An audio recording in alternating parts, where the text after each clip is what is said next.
그러면 이제 우리가 요런 선형화된 경계 조건에 대해서 그럼 여기에 대한 식만 구하면 되잖아요. 근데 식이 구해지나? 뭐 어떻게든 하면 되겠죠. 여기에 대한 P만 구하면은 우리가 수면파에 대한 속도 포텐셜 분포를 구할 수 있잖아요. 함수로. 그러면 그게 곧 수면파에 대한 문제의 답이 되잖아요. 그렇게 하면 좋겠다라고 생각을 했는데 경계 조건이 하나 더 있거든요.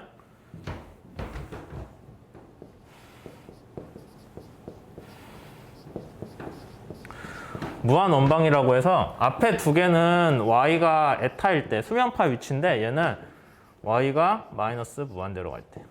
저번 수업 때 얘기했던 것 같아요. 여기 무슨 얘기냐면 수면파가 쳐요. 근데 저 밑에는 수면파에서 저 아래는 굳이 점성 얘기를 하자는 게 아니에요. 점성이 없더라도 그냥 수면파에서 멀리 떨어졌잖아요. 그러니까 수면파의 영향을 안 받아야겠죠, 얘는.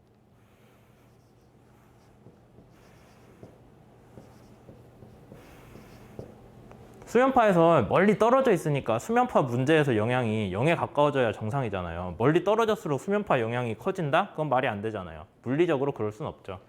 그래서 물리적인 현상을 반영을 해가지고 이런 무한 원방, 무한히 멀리 있는 위치에 대한 경계 조건도 추가해줘야 된다라는 게 되죠. 이 부분이 중요합니다. 얘까지 반영을 하면 아마 여기에 대한 답을 구할 수 있을 거다라는 게 여기 책에서 하는 얘기고요. 이제 미분 방정식 푸는 문제인데 푸는 거는 뭐 책에서 우리 수업에서 다룰 문제는 아니고 답만 얘기할게요. 답만.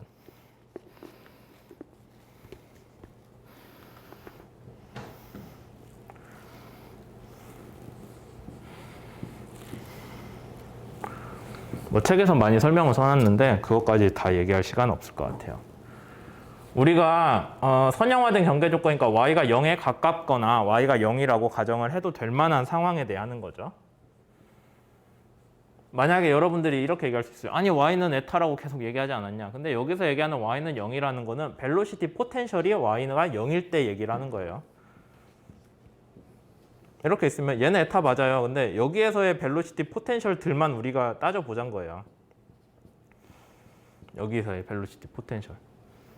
그게 에타랑 뭐 조금 차이는 있겠죠. 근데 멀리서 보면은 그냥 그놈이 그놈일 거라는 거예요. 큰 차이 없을 거다. 그래서 y는 0일 때 기준으로 식을 풀고 있는 거죠.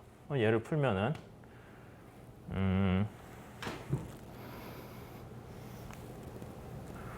아까 우리 운동학적 경계 조건에서 요거 식 나왔던 것 같은데?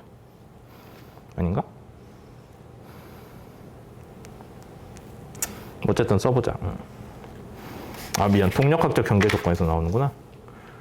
동력학적 경계 조건이 지워버렸네.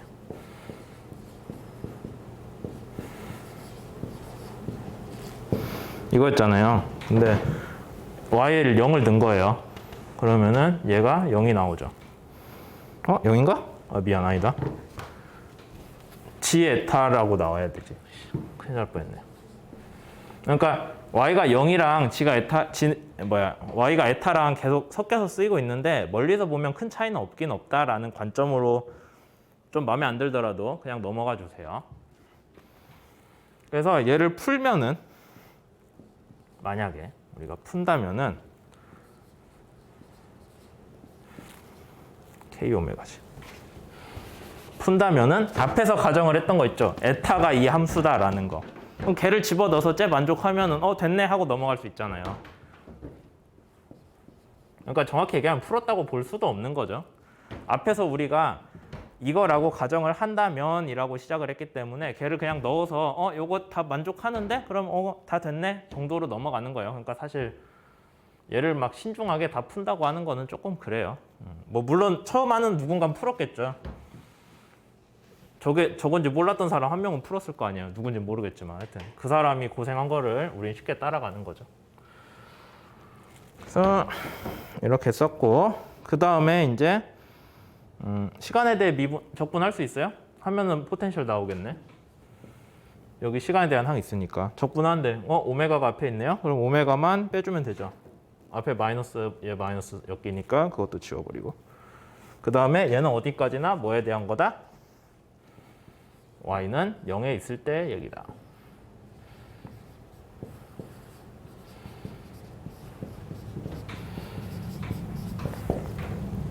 이렇게 나오고요. 그 다음에 얘는 이제 속도 포텐셜이고, 그 다음에 아까 5번이 어디냐? 라플라스 이퀘이션을 또 들고 와야 되는데.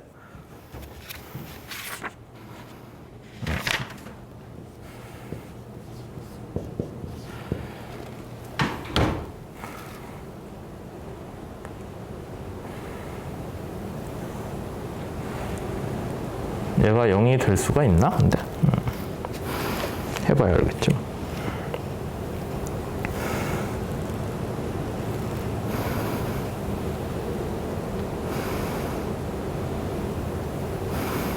이렇게 돼 있고, 그 다음에 여기서 우리가 더 풀어주면은 이제 문제는 뭐냐면 y가 0일 때는 얘를 만족을 하는데 y가 0이 아닐 때는 뭐냐라는 거예요. 그것까지 해야 완전한 함수가 되잖아요. 근데 이제 책에서 이거 푸는 미분 방정식 푸는 관점에서 접근을 하자면은 얘도 만족을 해야 되고요. 그러면 이건 뭐가 되냐? 실제로 전개를 한번 해볼까요?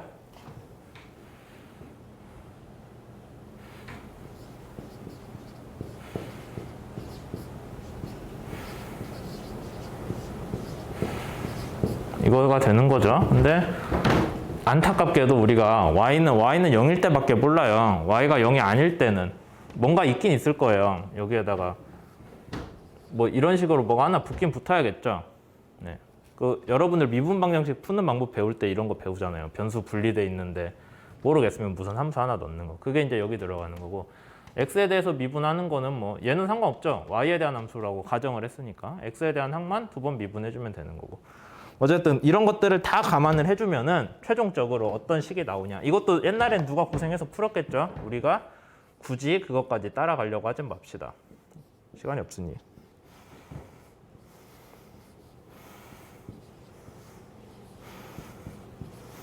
실제로 풀면은 얘가 저 두 식을 만족을 한대요.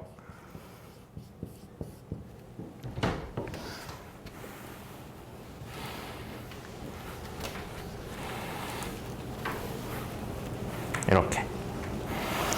그래서 속도 포텐셜을 구할 수가 있는데, 여기서 이제 한 가지 중요한 거는 y가 마이너스 무한대로 갈 때 얘는 뭐가 돼요? y가 마이너스 무한대로 갈 때 얘는 0에 가까워지죠. 그러니까 모든 항이 0이 되는 거예요. 그래서 무한 원방 경계 조건을 만족을 해요. 실제로 아까 우리가 풀 때 원래 플러스 마이너스가 나오거든요. 미분 방정식 풀면은. 근데 마이너스가 안 되는 이유가 y가 마이너스 무한대일 때 경계 조건이 있기 때문이다 라는 거 하나 알아두시면 되고요. 그 다음에 이제 얘를 다시 여기 경계 조건에 집어 넣어 봐요. 맞는지 확인해 봐야 되잖아. 경계 조건에 집어 넣어 보면은 뭐가 나오냐, 어떤 관계가 나오냐면은 얘를 여기에 반영을 하면은 이런 관계식이 하나 더 나옵니다. 네. 그래서 이걸 우리가 분산 관계식이라고 하고요.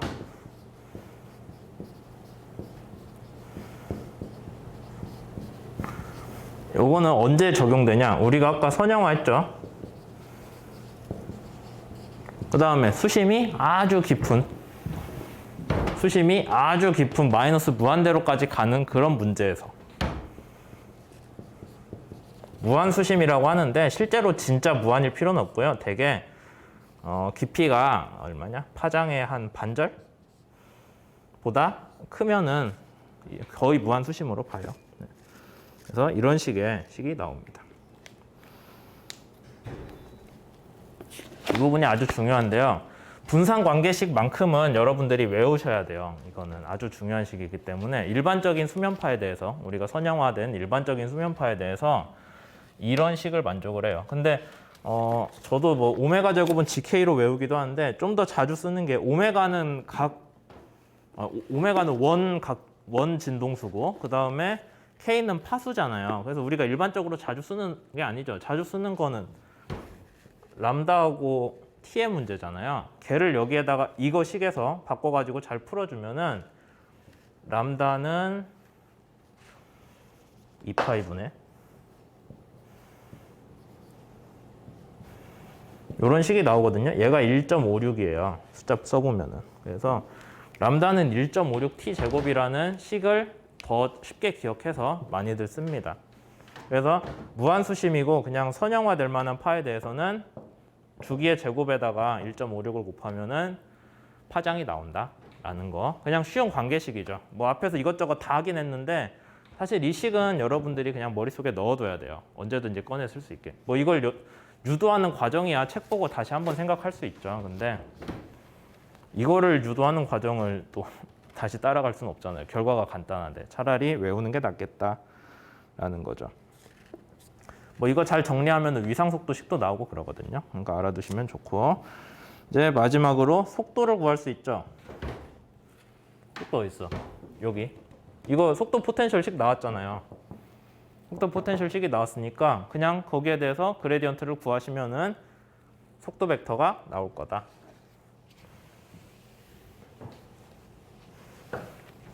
까지가 책에서 얘기하는 내용입니다. 실제로 구하면 뭐가 나오냐면은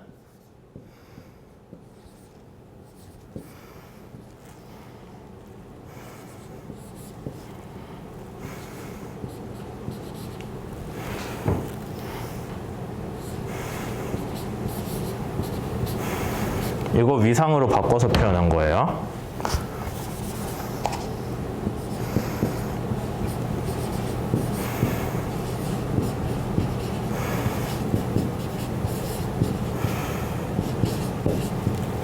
이런 식으로 속도가 나오고요. 그래서 얘를 이제 실제로 평면에 그려보면은 원운동을 한다. 그 다음에 원운동의 크기는 이거겠죠. 원운동의 크기는 y가 줄어들수록, y가 수면 아래로 내려갈수록 원운동의 크기는 줄어든다.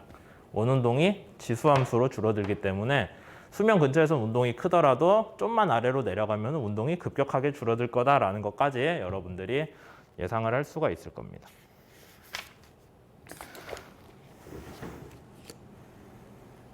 네. 여기까지 해가지고 선형 수면파를 유도하는 과정까지는 다 얘기를 했어요.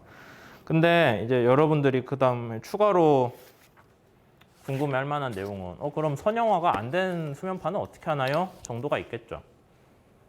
뭐 그렇잖아요. 선형화가 안 된 수면파는 어떻게 하나요? 거기에 대해서 답이 이제 아까 여기 두 개 경계 조건을 선형화를 안 하고 식을 풀면 되는데 풀 수는 없어요. 기본적으로 진짜로 거기에 대한 완전한 답은 못 구하고요. 우리가 뭐 테일러 급수 전개를 한다거나 해가지고 뭔가 벨로시티 포텐셜이 하나의 함수가 아니라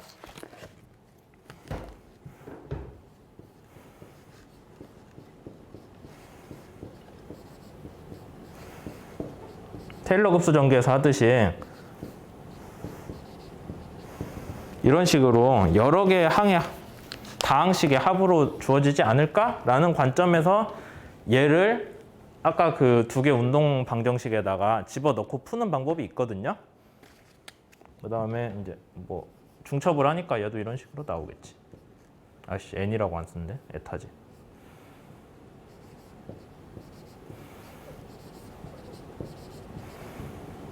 뭐 이런 식으로 쓸 수가 있을 거예요. 그래서 이거를 그냥 아까 그 두 개 운동 두 개의 경계 조건에다가 집어넣고 푸는 거를 우리가 스톡스 파형이라고 하거든요.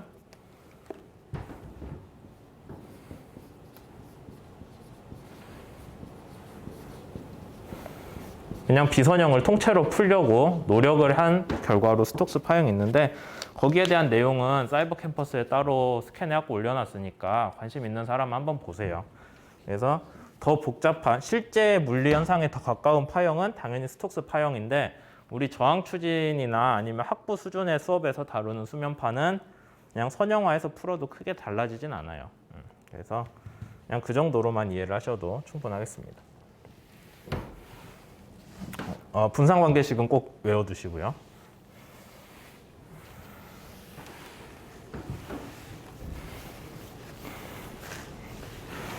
그래서 여기까지 해서 책 2.1이 끝났고요. 뭐 생각보다 좀 오래 시간을 끌었네요. 근데 중요한 부분이고 여러분들이 학부 때 그 해양 유체에서 수면파를 뭐 제대로 배우질 않았다고 했으니까 좀 걱정이 돼가지고 내용을 차근차근 많이 다 다루려고 노력을 했고요. 잘 이해가 안 된다 하시는 분들은 뭐 복습을 하시든 아니면은 올려놓은 수업 자료를 보고 좀 따라서 여러 번 써보면 이해는 될 거예요. 그렇게 하면 좋겠고요. 저항 추진 수업에서는 수면파, 조파 저항 부분이 막 그렇게 엄청 수학적으로 더 파고드는 건 별로 없어요. 그러니까 2장만 지금 우리가 다루는 2장만 좀 유별나게 이 수학 얘기가 많은데 그 뒤에서는 별로 없거든요. 그러니까 여러분들이 그냥 큰 개념에서만 이해를 하셔도 돼요. 다만 분산관계식 정도는 외워두셨으면 좋겠고요. 근데 뭐 다른 수업을 추가로 들을 때는 거기선 더 복잡한 수면파 얘기들이 나오겠죠. 뭐 근데 그때 가서도 또 기억이 안 날 수도 있으니까 우리 수업에서 다루는 것까지는 확실히 하고 넘어갔으면 좋겠네요. 그러면은 칠판 지우고 2.2 선형 수면파의 응용으로 넘어갈게요.